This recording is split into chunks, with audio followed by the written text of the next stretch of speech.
session, we are going to have a few current affairs which are based on the Hindu newspaper. So yesterday also we had a session. अगर आपका ये first session है तो मैं आपको बता दूं, मेरा नाम शुभी भटनागर है एंड मैं डेली करंट अफेयर्स के वीडियोस लेकर आती हूँ, लाइव सेशंस. और मैंने कल भी ये बताया था कि जो भी न्यूज मुझे रेलेवेंट लगती है एग्जाम पर्सपेक्टिव से, कॉम्पिटिटिव एग्जाम्स पर्सपेक्टिव से, मैं उनको कंपाइल करके और आप लोगों के लिए करंट अफेयर्स लेके आती हूँ. तो मैंने उनको डिवाइड कर दिया है. अगेन जैसा मैंने बताया था कि जो पॉलिटिकल साइंस के इम्पोर्टेंस से होता है उसको मैं अलग अलग सेक्शन में डिवाइड कर देती हूँ. जैसे कुछ इकोनॉमी का होगा, कुछ ज्योग्राफी का होगा, कुछ हिस्ट्री का होगा, आर्ट एंड कल्चर का होगा. सो सिमिलरली आज भी मेरे पास कुछ न्यूज है, चलिए उनको डिस्कस करते हैं और अपनी नॉलेज को एनहेंस करते हैं. Okay, so the first news that we have today is of polity and governance related. ठीक है, तो इसमें क्या है कि जो मिनिस्ट्री है उसने MPLADS रूल्स जो है उनमें कुछ रिविजन करने की बात की. नाउ पहले तो हमें ये जानना पड़ेगा कि MPLADS होता क्या.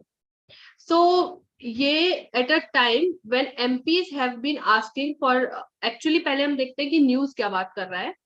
कि जो MPs हैं they have been asked for an increase in MP local area development scheme fund.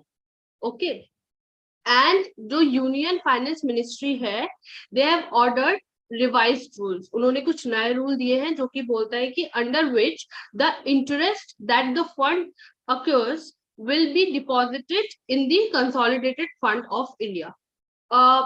Actually क्या होता है कि कुछ अमाउंट जो है वो MPs को दिया जाता है लोकल एरिया डेवलपमेंट के लिए जिस भी कॉन्स्टिट्यूएंसी में they are working.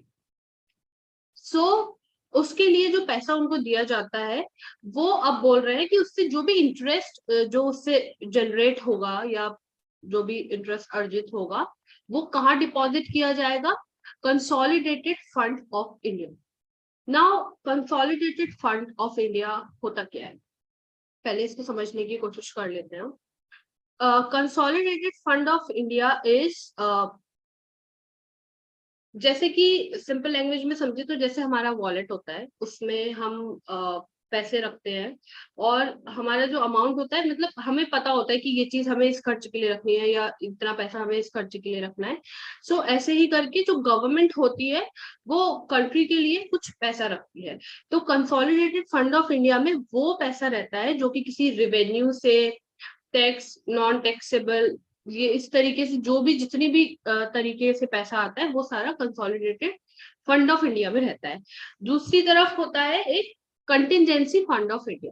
Contingency fund of India जो होता है उसमें वो पैसा रखा जाता है जैसे कि कोई एकदम आपातकालीन स्थिति आ गई. फॉर एग्जाम्पल जैसे अभी कोरोना पैंडेमिक हुआ था, तो ऐसी स्थिति में या कोई नेचुरल क्लैमिटी डिजास्टर आ गया, तो ऐसी स्थिति में जब पैसा चाहिए होता है तो वो कंटिजेंसी फंड ऑफ इंडिया से निकाला जाता है एंड फिर बाद में अगेन उसमें डिपॉजिट भी किया जाता है फॉर फ्यूचर यूज.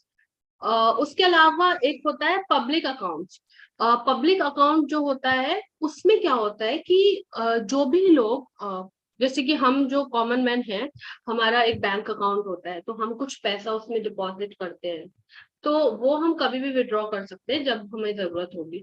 तो वो जितना भी पैसा है जो पॉलिसीज का होता है, इंश्योरेंस का होता है, बैंक अकाउंट्स का होता है, वो सारा पैसा रखा जाता है हमारे पब्लिक अकाउंट में ताकि उसको जरूरत पड़ने पे जो जिसका अकाउंट है वो अकाउंट होल्डर कभी भी उसको निकाल सकते. ओके, सो अभी हम आगे देखते हैं थोड़ा इसमें.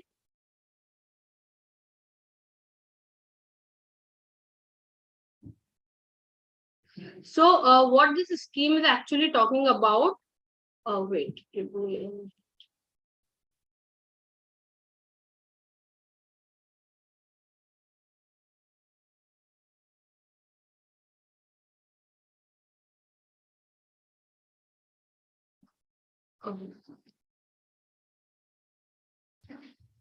so the members of parliament local area development scheme, जो कि इसका पूरा नाम है, is a programme first launch during the Narasimha Rao government in 1993।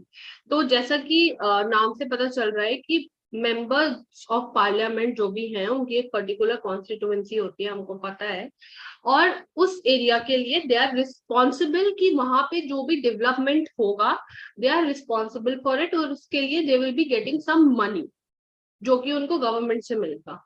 And ये फर्स्ट टाइम लॉन्च हुआ था इन 1993 during the government of Narasimha Rao. It was aimed towards providing funds for developmental work recommended by individual MPs। तो फॉर एग्जाम्पल एक constituency है जिसको कि एक particular MP belong करते हैं, तो उनका ही ये जॉब है कि वो फिगर आउट करेंगे कि व्हाट आर द नीड्स, किस एरिया में वर्क होना है, जैसे एजुकेशन, हेल्थ, ड्रिंकिंग वाटर, इन सारे सेक्टर्स में वो जो अमाउंट है वो यूज किया जाता है। अब हम देखते हैं कि वो कैसा अमाउंट होता है, कितना अमाउंट मिलता है, एंड किस किस चीज में वो यूज हो सकता है। सो this fund actually is initially it was 1 crore, जो पहले मिलता था वो 1 करोड़ होता था, बट अभी जो है वो इंक्रीज हो गया है विच इज 5 करोड़, जो कि 5 करोड़ अमाउंट है वो दिया जाता है किसी भी एमपी को, और वो 5 करोड़ अमाउंट वो अपने एरिया में, अपनी कॉन्स्टिट्यूएंसी में यूज कर सकते हैं। अब इसका एक प्रोसेस होता है वो हम देख लेते हैं। This image you can see, जो कि how does it work actually, this is the whole thing which will better describe you that how actually it works.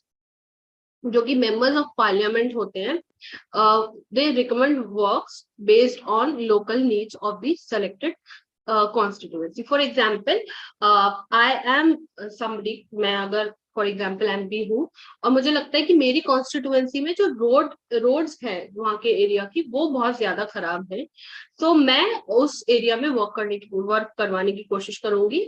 And जो डिस्ट्रिक्ट अथॉरिटी होंगी, जैसे collectors, all those eligible people, वो उस work को देख के they will sanction and they will see कि okay यहाँ इस एरिया में काम होना चाहिए। एंड जो मिनिस्ट्री होगी of this statistics and programme implementation, वहां से they will get the money, but वो 5 करोड़ है जो एनुअली मिलता है, but they are getting into 2 parts. So firstly they will get 2.5 crores, and then after a certain time, after a time limit, they will get another 2.5 according to the requirement. Okay, so this is the whole thing, and mainly जो responsibility है वो district authority की है। जो member of parliament होगा they will authorise the district authorities for this. Okay,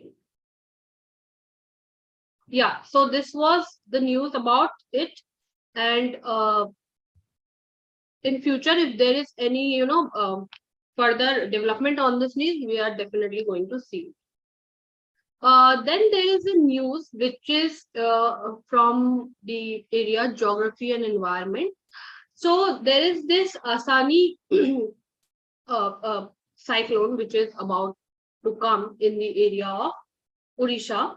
Okay, so you can definitely refer to this news also. I have put it here. Now we will see that what exactly this news is talking about.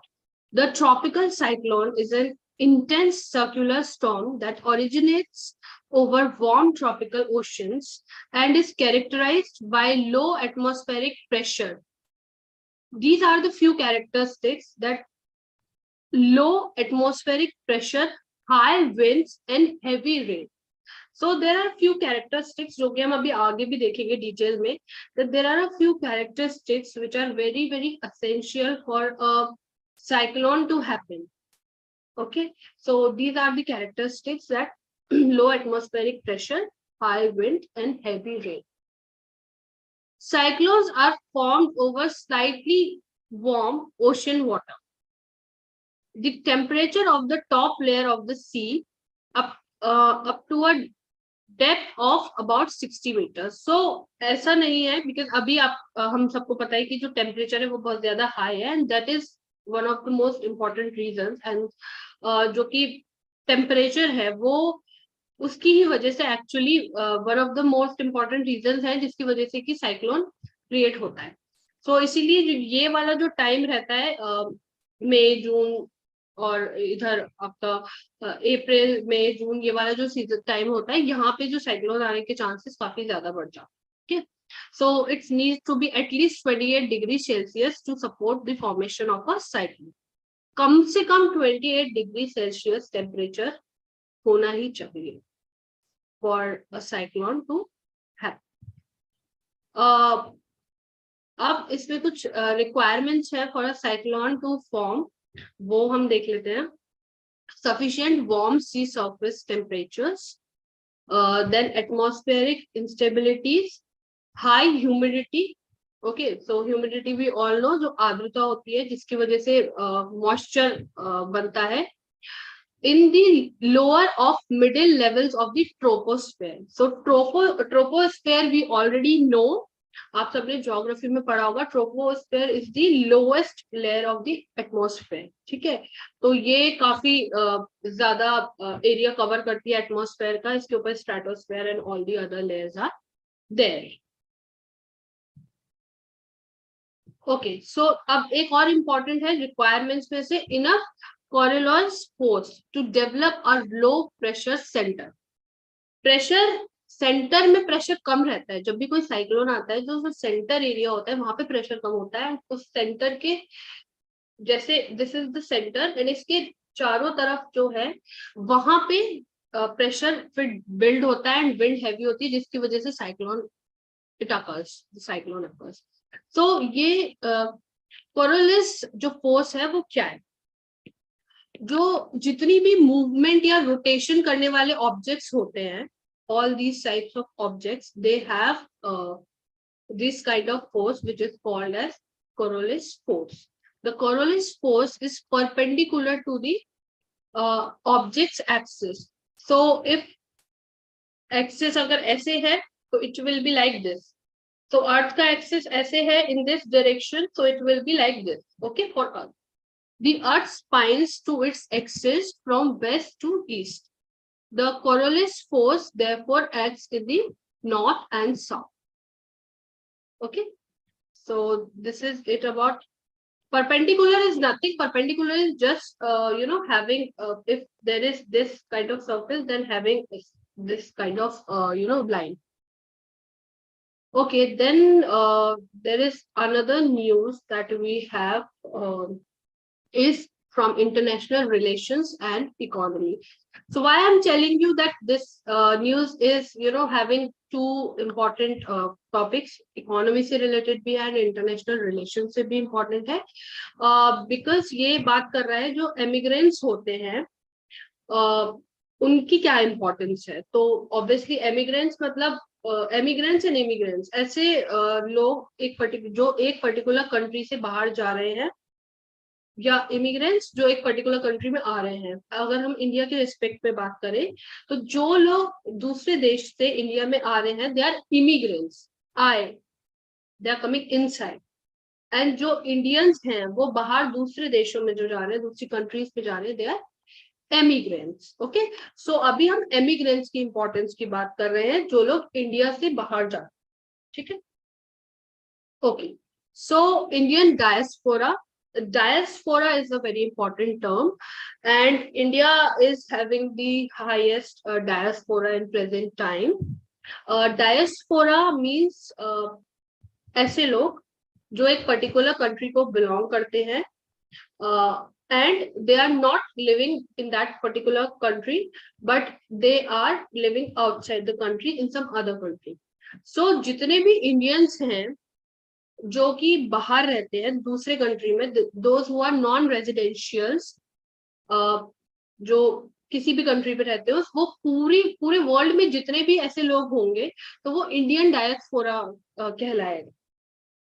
पूरे world में apart from India जितने भी Indians रहते हैं, Indian origin के लोग रहते हैं, whether they have the citizenship और नॉट, तो वो सभी लोग इंडियंस डायस्पोरा के अंदर आते हैं. Okay, I hope this much is clear.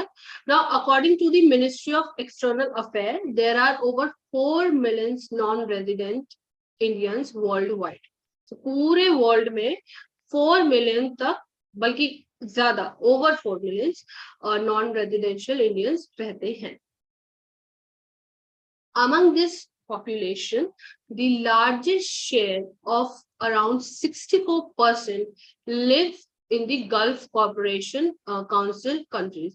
तो जिसमें कि सबसे ज्यादा यूएई में जो है पॉपुलेशन सबसे ज्यादा है. बाकी गल्फ कंट्रीज जैसे कतर हो गया, जैसे कुवैत हो गया, all this countries, this you must be aware of. Okay. So other important destination countries for Indians are US, UK, Australia, and Canada. So this is something factual which you can, remember. You must remember because this could be asked when there is a question about Indian diaspora. कि सबसे ज्यादा जो diaspora है, Indian diaspora, वो कौन सी country में है, या कौन सी गल्फ कंट्री में सबसे ज्यादा है, then you have to say it's UAE. And बाकी सारी important countries, this all you have to, factual knowledge you must have with you when you are preparing for any exam. Okay. Okay, then notably, every year about 2.5 million workers from India move to different parts of the world on employment visas. So almost 2.5 million workers are actually moving from India in order to get a job through the employment visa. अब हमें देखना है कि India को इस चीज से क्या बेनिफिट है. मतलब if people from India they are going outside the country, because हमने ऐसा हमेशा ये देखा है कि it's like brain drain for us, कि हमारे जो intelligent और skilled लोग हैं हमारी कंट्री के, they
Oh, sorry, students. I just got disconnected. There was some technical glitch, I guess. Okay, so let's just continue. That how is it could be significant for India. क्योंकि हम हमेशा देखते हैं कि जब भी हम बात करते हैं that people from India are going outside, तो कहीं ना कहीं हमारे माइंड में ब्रेन ड्रेन का कंसेप्ट आ जाता है, and we feel that it's always a loss for us to have our people uh, going out of the country and working for some other country. So remittance का एक concept आता है जो कि देखा जाए जिसकी वजह से एक्चुअली हमारे लिए सिग्निफिकेंट होता है। रेमिटेंस क्या होता है वो मैं आपको ब्रीफली बता देती हूँ एक दो लाइंस में। फॉर एग्जाम्पल, अगर कोई ऐसा इंसान है जो जिसके पेरेंट्स या फिर कोई भी फैमिली मेंबर इंडिया में ही रह रहे हैं, but that person is living outside India, मान लीजिए यूएस या यूके में कहीं जॉब कर रहे हैं एंड आधी फैमिली यहाँ है, तो वो अगर अपने फैमिली को कुछ पैसा भेज रहे हैं whatever they are earning, तो उसमें से अगर कुछ पार्ट वो अपनी फैमिली के लिए भेजते हैं तो उसको बोलते हैं रेमिटेंस, जो कि जब इंडिया में आता है तो एक तरीके से इंडिया में किसी और कंट्री की करेंसी आ रही है, एंड जिससे कि इंडिया के लिए ये काफी सिग्निफिकेंट होता है। ऐसा माना जाता है जब हमारे पास जितनी ज्यादा फॉरेन करेंसीज होती है उतना ज्यादा स्टेबिलिटी मानी जाती है कि आ सकती है। तो इसीलिए let's just read this now. As per World Bank Group report, which was formed in 2021, annual remittance transferred to India are estimated to be $87 billion. So ये मुझे लगता है सब, yeah, this is the highest in the world. So India, because obviously India में सबसे ज्यादा Indian diaspora सबसे ज्यादा है throughout the world. तो जितना ज्यादा पैसा इंडिया में आता है रेमिटेंस के थ्रू, वो भी वर्ल्ड में सबसे ज्यादा इंडिया का ही है। These remittance contributed to about 3% of India's GDP. तो ये जो रेमिटेंस है 3% सॉरी इंडिया का जो जीडीपी है उसको फॉर्म करता है, कंट्रीब्यूट करता है। As per world bank report, ये जो 3% है ये actually there is this called payment of balance. तो उसके बारे में हम कभी किसी और क्लास में चर्चा कर सकते हैं, मे बी आगे आने के टाइम में कोई हमारे को एक इम्पोर्टेंट आर्टिकल मिले जिसमें हम पेमेंट ऑफ बैलेंस की बात करें। तो जो पेमेंट ऑफ बैलेंस होता है उसका एक बहुत इंपॉर्टेंट कंपोनेंट होता है रेमिटेंस। तो इसीलिए जब हम पेमेंट ऑफ बैलेंस की बात करते हैं तब रेमिटेंस आता है, एंड इसीलिए रेमिटेंस बहुत इंपॉर्टेंट रोल प्ले करता है हमारी जीडीपी में। एंड इसीलिए जो इंडिया का इंडिया के लिए जो एमिग्रेंट्स हैं वो इतने इंपॉर्टेंट हो जाते हैं। एंड या this is all about this article. Let's just see some more important points in this article also and then we will move to the another. Okay, actually this contribution to GDP notably is much lesser compared to other countries like Nepal, Sri Lanka, Pakistan. अब देखिए ये आपको लगेगा कि India में सिर्फ 3% contribution हो रहा है जीडीपी में रेमिटेंस का, और बाकी जो कंट्री है जैसे नेपाल, श्रीलंका, पाकिस्तान, इसमें बहुत ज्यादा परसेंटेज आपको मिल जाएगा। जबकि एक्चुअली ये उल्टा है कि जो इंडियन डायस्पोरा है वो बहुत ज्यादा है, फिर भी सिर्फ 3% कॉन्ट्रीब्यूशन हो रहा है इंडियन जीडीपी में। और जो नेपाल, श्रीलंका है वहां का या पाकिस्तान है वहां के डायस्पोरा ऑब्वियसली कम होंगे, फिर भी उनकी जो जीडीपी है उसमें ज्यादा परसेंटेज हो रहा है। तो इस पे कंफ्यूज होने की जरूरत नहीं है, इट्स बिकॉज कि उनकी जीडीपी कम होगी। ठीक है, तो जीडीपी से परसेंटेज आप निकालोगे ना, तो जब जीडीपी ही कम होगी तो वो ज्यादा दिखेगा परसेंटेज रेमिटेंस का, जब जीडीपी ज्यादा होगी तो रेमिटेंस का परसेंटेज कम दिखेगा। तो this is the thing. Okay okay fine. These remittance are a major contributor to India's socio-economic development. So this is very easy to understand. I hope there is nothing to explain. Okay, this is important. Notably, remittance in India have been substantially higher than even foreign direct investment. So foreign direct investment बता देती हूँ आपको एक line में क्या होता है। Foreign direct investment मतलब होता है, जैसे कि नाम से पता चल रहा है, फॉरेन मतलब जैसे कि कोई भी बाहर का इंसान जो इंडिया में नहीं रहता है, जो कि इंडियन नहीं है, the person who is a foreigner, वो इंडिया में किसी तरीके का कोई इन्वेस्टमेंट करता है, किसी कंपनी के कोई शेयर्स खरीदता है, या किसी कंपनी के किसी किसी भी तरीके का कोई भी इन्वेस्टमेंट करता है, that is called foreign direct investment. तो जो रेमिटेंस है वो ज्यादा है इंडिया के फॉरेन डायरेक्ट इन्वेस्टमेंट से। सो आप देख सकते हो कि कितना इंपॉर्टेंट है रेमिटेंस हमारी कंट्री के लिए। And the flow of remittance is much less fluctuating than the FDI. So क्या ये तो क्लियर है ही? Okay. As per International Labour Organization estimates, almost 90% of the Indian migrants who live in these Gulf countries are low and semi-skilled workers. This is important. This we need to understand that actually this is one of the biggest challenges that we have as immigrants, Indian immigrants. Actually क्या होता है कि जो भी लोग India से बाहर जाते हैं काम करने, not all of them but gulf countries में जो मोस्टली लोग जा रहे हैं उनमें से 90% इंडियंस जो हैं वो या तो उनके पास स्किल बहुत कम है, नहीं है, या फिर वो सेमी स्किल्ड वर्कर्स है। तो इसकी वजह से क्या होता है कि उनका जो एक्सप्लॉयटेशन है उसका रेट बहुत बढ़ जाता है। Because when you don't know something, आपको कोई स्किल नहीं आता, आपको ज्यादा नॉलेज नहीं है, because it's all about skill at the end, right?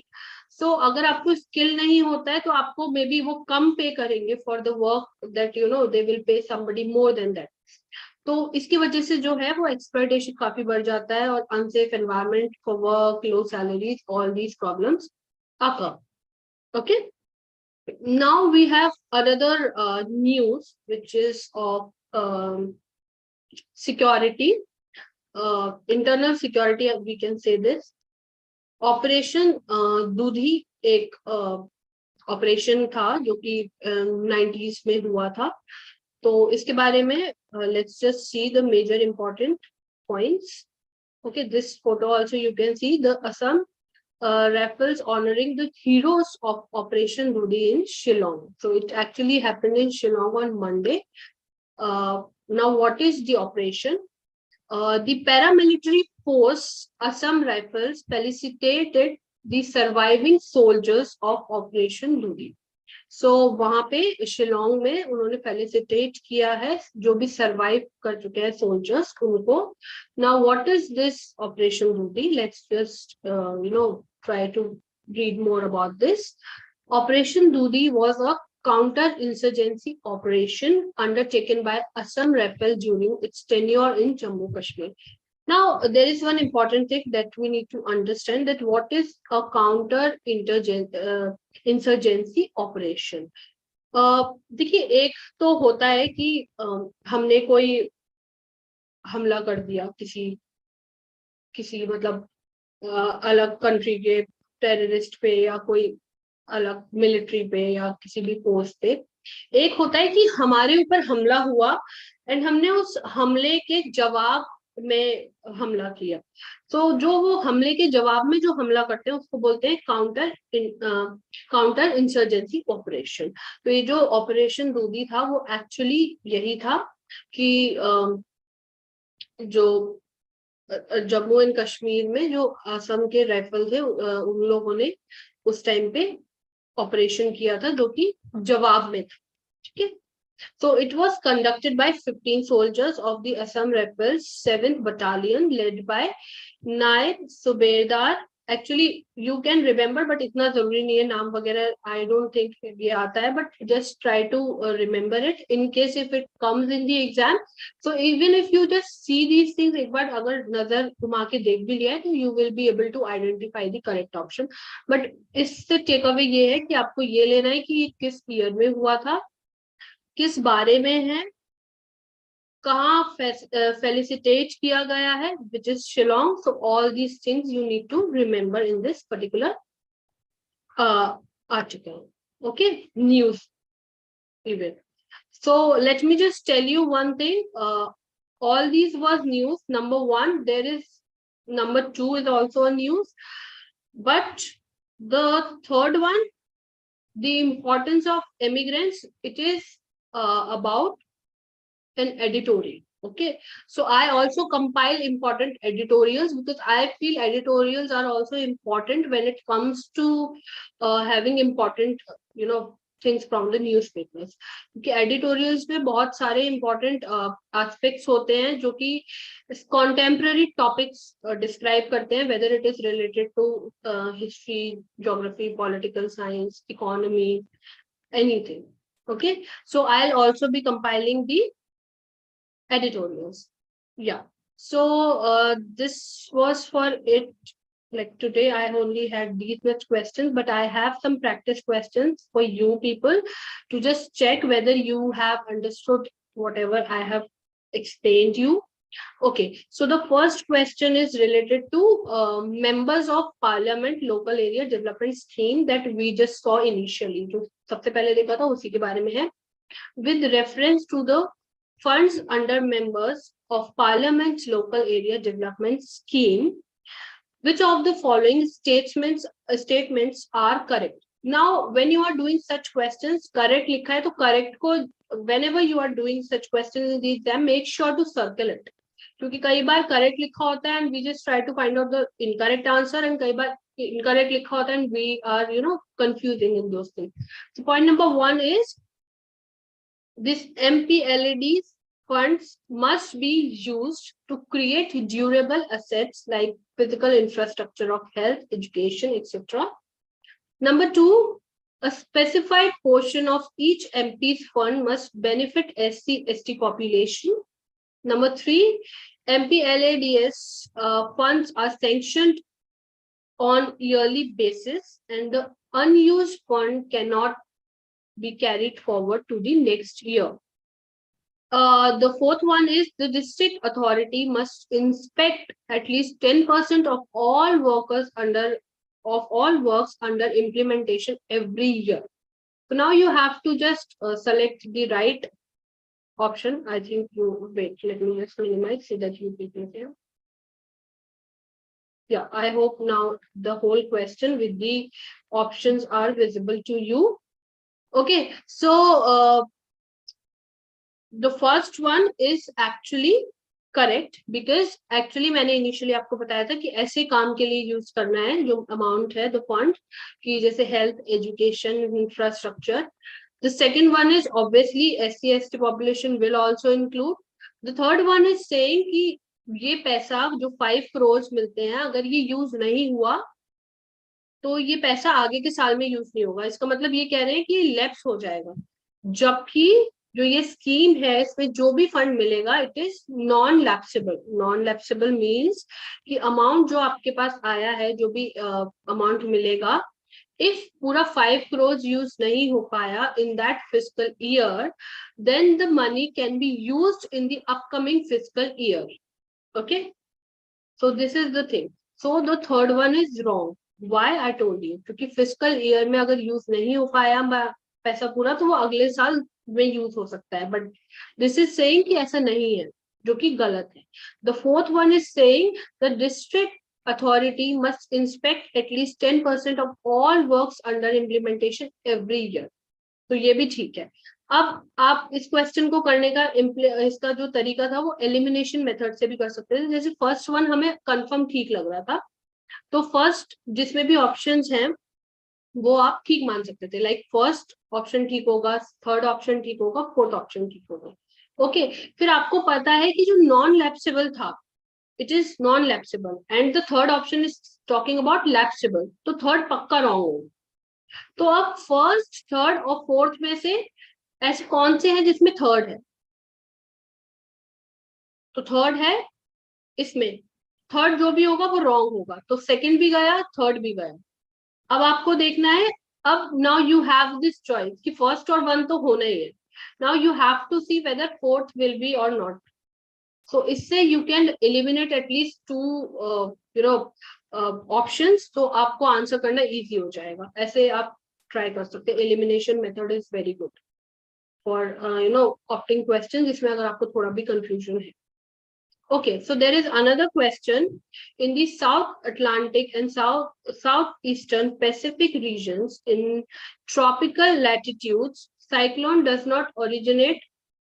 What is the reason? number one, sea surface temperatures are low. Number two, intertropical convergence zone seldom occurs. Corrosive force is too weak. Absence of land in those regions. This also we had just discussed when we saw the news of geography. Cyclone का जो हमने discuss किया था उड़ीसा वाला. मैंने खुद बताया था आपको कि ऐसे एरिया में जहाँ पे कि टेम्परेचर कम होगा तो साइक्लोन होना पॉसिबल नहीं है. We need temperature at least 28 degree Celsius. So obviously the first option will be correct in this order. So yeah. So this is it for today, and I'll see you in the next session. If you have any doubt, you can just put on comments and we will try to answer them. And we will see you tomorrow with the next news analysis. Thank you. Good night.